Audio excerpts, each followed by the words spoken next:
Сайн байцгаана уу хүүхдүүдээ. Зөв бичгийн дүрмийн цуврал хичээлээ багш нь хүргье. Өнөөдөр та бүхэндээ зарим Т алгалын нөхцөлийг зөв бичих дүрмийг танилцуулна.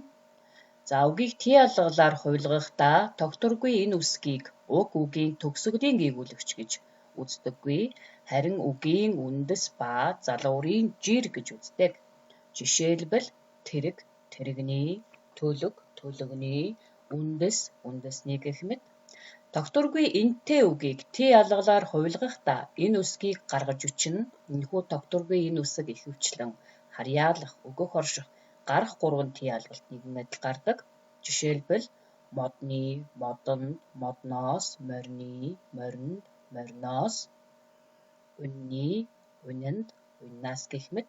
Гэтэл номны сан гэдэггүй учраас номонд гэж бичихгүй, номд гэж өчнө. Мөн асуултны амжилтны гэдэггүй тийм ээ. За тийм учраас асуултад, амжилтад гэж өчнэ.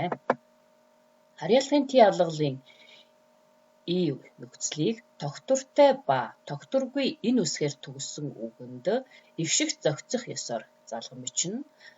Жишээлбэл модны, түмний, усны гэх мэт.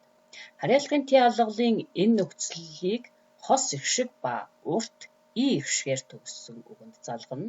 Жишээлбэл толгойн, дэлхийн гэх мэт.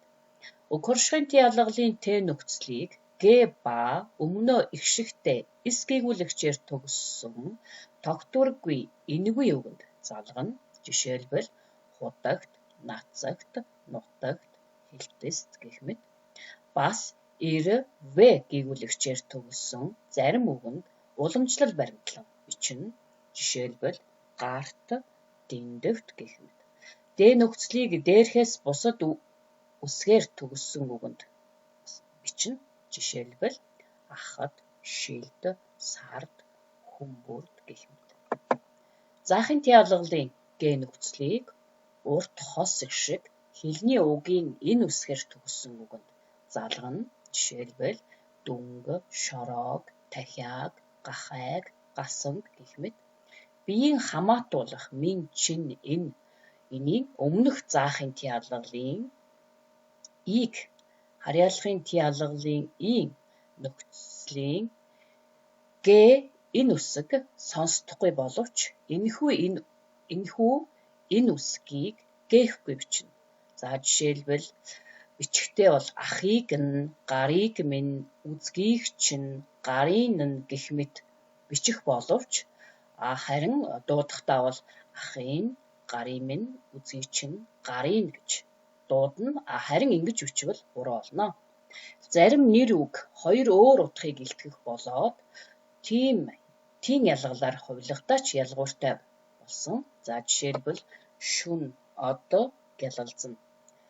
За алтан гадас, одон лувсангийн ингэр дээр гялалзна. За ард насангийн соёолн насны морь наадамд төрөөлөв. За гэх мэт.